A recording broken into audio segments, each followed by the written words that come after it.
कांग्रेसी ये मान रहे हैं कि 10 से कम पर हम रह जाएंगे।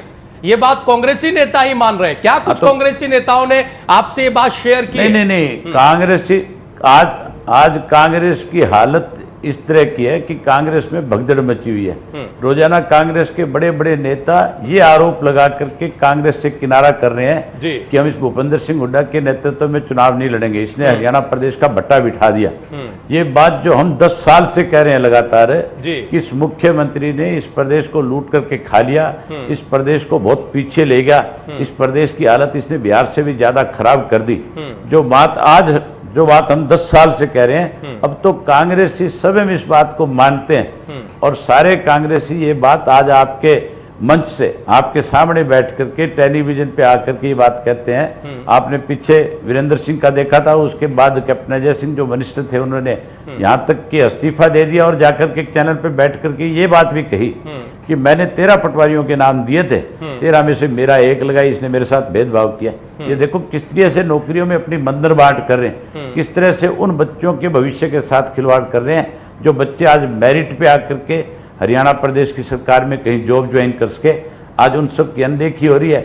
आज केवल मात्र एक विधानसभा क्षेत्र तक सरकार सीमित होगी। वहां के जो लड़के हैं, चाहे वो अनपढ़ भी हैं, चाहे वो अंगूठा छाप हैं, आज उनको नौकरियां और रोजगार दिया जा रहा है, बाकियों को इग्नोर किया जा रहा है। आज कांग्रेस में इस बात को लेकर के घमासान है और मैं आपको बताता हूं, चुनाव की तारीख जिस दिन तय होगी उस दिन आप देखना इस कांग्रेस पार्टी का कोई टिकट लेने वाला नहीं बचेगा। खास मुलाकात में हम बातचीत के सिलसिले को आगे बढ़ा, इससे पहले हम अपने दर्शकों को बता दें कि संपादक इंडिया न्यूज हरियाणा अमित आर्या हमारे साथ स्टूडियो में जुड़ चुके हैं, आपसे सवाल करना चाहते हैं, सवाल करेंगे। अभय जी सवाल पूछिए।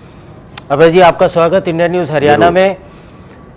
ये जो भगदड़ आपने अभी बताया कि कांग्रेस में मच रही है, कांग्रेस के अंदर, मैं अभय जी ये जानना चाहता हूं कि ये जो हम सारा देखते हैं इस सारे में कि बीजेपी की तरफ जाने की होड़ ज्यादा लगी है, इनेलो की तरफ आने की उतनी होड़ मुझे नजर नहीं आती है। इसका कारण आपको क्या नजर आता है? हालांकि इनेलो मुख्य विपक्षी दल है।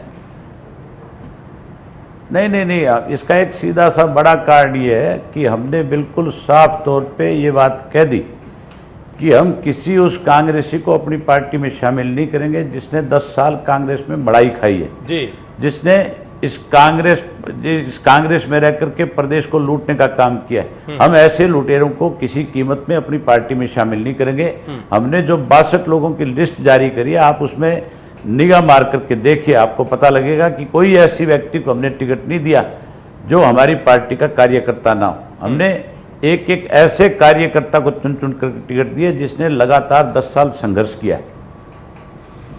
अभय जी मैं ये भी जानना चाहता हूं कि आपको क्या लगता है कि प्रदेश के अंदर जो स्थिति बन रही है इस वक्त, मुकाबला आपके और बीजेपी के बीच में होगा या आपके और कांग्रेस के बीच में होगा? आप किसको अपना मुख्य प्रतिद्वंदी मान रहे हैं? हमारे ये दोनों ही मुख्य प्रतिद्वंदी नहीं है। इन दोनों में आपस में इस बात का फैसला जो लोग करेंगे कि इनमें 2 पे और 3 पे कौन रहे।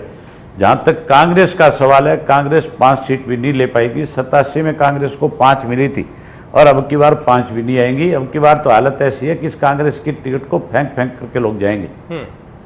तो और आज भारतीय जनता पार्टी की हालत भी इस किस्म की है, आपके सामने है, मेरे कहने की जरूरत नहीं है। आज जो भी कोई व्यक्ति कांग्रेस छोड़ता है वो भारतीय जनता पार्टी की तरफ लगता है। भारतीय जनता पार्टी की स्थिति खुद की ऐसी है कि उसके पास 90 कैंडिडेट नहीं है। अब उसको कैंडिडेट बनाने के लिए लोग चाहिए। इन्होंने तो लोकसभा के चुनाव में भी कैंडिडेट नहीं थे, कांग्रेस से उधार लिए थे और अब भी हालत यह है कि इनके पास अपने उम्मीदवार है नहीं।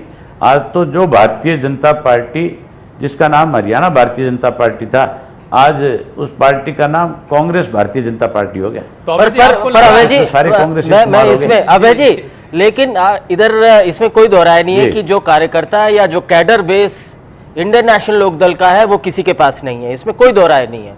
और चुनाव के इस युद्ध में आप सबसे आगे नजर आते हैं, आपने अपने कैंडिडेट्स भी डिक्लेयर किए और तमाम सारी चीजें भी।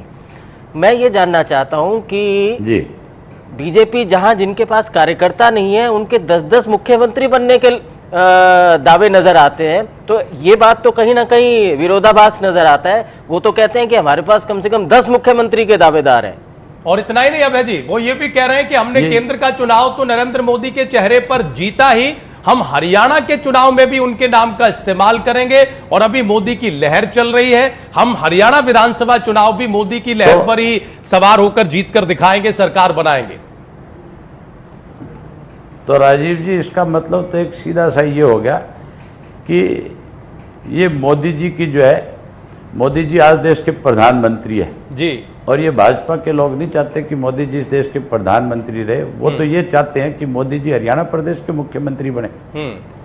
इनमें से कोई ऐसा चेहरा नहीं है जो जितने आज अपने आप को चीफ मिनिस्टर के दावेदार बता रहे हैं, जो चीफ मिनिस्टर के कैंडिडेट बन के घूम रहे हैं या जो चीफ मिनिस्टर बन के सोते हैं रात को, इनमें से कोई ऐसा चेहरा नहीं है जिस चेहरे को ये आगे खड़ा कर दे, कह दे कि हमारा ये चीफ मिनिस्टर का कैंडिडेट है, लोग उसको एक वोट भी नहीं डालेंगे। ऐसी हालत हो जाएगी इनकी कि आज कोई जो लोकसभा के चुनाव में इनको वोट मिला था वो कोई भारतीय जनता पार्टी को नहीं मिला। लोकसभा का चुनाव में जितना वोट हरियाणा प्रदेश में मिला इनको, वो सारा का सारा हरियाणा प्रदेश ही नहीं पूरे देश के अंदर नरेंद्र मोदी जी को उनके नाम पे मिला। और इस बात का मिला कि दो लोग इस देश में प्रधानमंत्री के उम्मीदवार थे, एक उम्मीदवार था राहुल गांधी और दूसरी तरफ थे नरेंद्र मोदी। ठीक है, तो इन दोनों में जब तुलना करी लोगों ने तो नरेंद्र मोदी एक सक्षम आदमी नजर आए, इसलिए लोगों ने यह फैसला कर लिया कि अब हमने किसी भी पार्टी में कौन कैसा है क्या नहीं है, हमने उस बात पे नहीं जाना।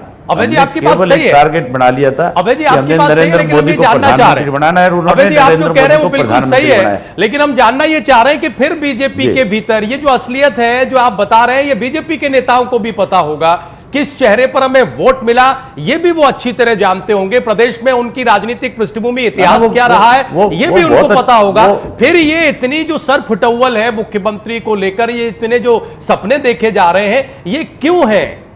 इसके पीछे ये कॉन्फिडेंस लेवल है या ओवर कॉन्फिडेंस? ये बात तो आप उनसे पूछें, वो ज्यादा अच्छे तरीके से आपको बताएंगे। नहीं, हम पूछते हैं अभय जी, हम पूछते हैं, हम उनसे पूछते हैं, तब वो ये कहते हैं कि हमने 52 विधानसभा क्षेत्रों में लीड ली है, हम वहां जीते हैं, हमने 7 सांसद इस प्रदेश से दिए हैं, नरेंद्र मोदी देश के प्रधानमंत्री हैं, उनकी लहर चल रही है, हरियाणा में हमारा जनाधार बहुत बढ़ गया है। हम तो जब उनसे मुकाबले की भी बात करते हैं कि आपका मुकाबला किससे होगा, तो वो कहते हैं कि हमारे मुकाबले में कोई नहीं है, बाकी राजनीतिक दल 2 या 3 नंबर का मुकाबला आपस में कर रहे हैं। पूछते हैं हम उनसे ये सवाल सर। अच्छा, आपको इसका ताजा उदाहरण बता देता हूं जी। उत्तराखंड के अंदर अभी चुनाव हुए थे, बाई इलेक्शंस हुए 3 एमएलए के जी, और जहां 5 सीटों पे इनके कैंडिडेट लोकसभा की जीत करके गए, तो फिर वो 3 सीट भी जीतनी चाहिए थी। उन 3 सीटों पे हारे हैं। वो चुनाव जो था लोकसभा का, उस चुनाव में लोगों ने नरेंद्र मोदी जी को देश का प्रधानमंत्री बनाना था। कांग्रेस से लोग ऊब चुके थे, कांग्रेस पार्टी ने 10 साल में उनकी हालत बिगाड़ दी थी। जो नारे उन्होंने उस वक्त चुनाव में दिए, जो बातें नरेंद्र मोदी जी ने कही, भारतीय जनता पार्टी ने कही, आज 2 महीने में वो सारी चीजें सामने आ गई। आज हालत ऐसी है कि जिस महंगाई को रोकने की बात करते थे जी, आज वो महंगाई इन 2 महीनों में और ज्यादा बढ़ गई।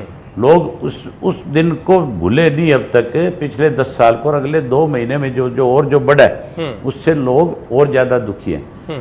अब चीफ मिनिस्टर के उसकी लड़ाई है, अब कोई प्रधानमंत्री की बात नहीं है।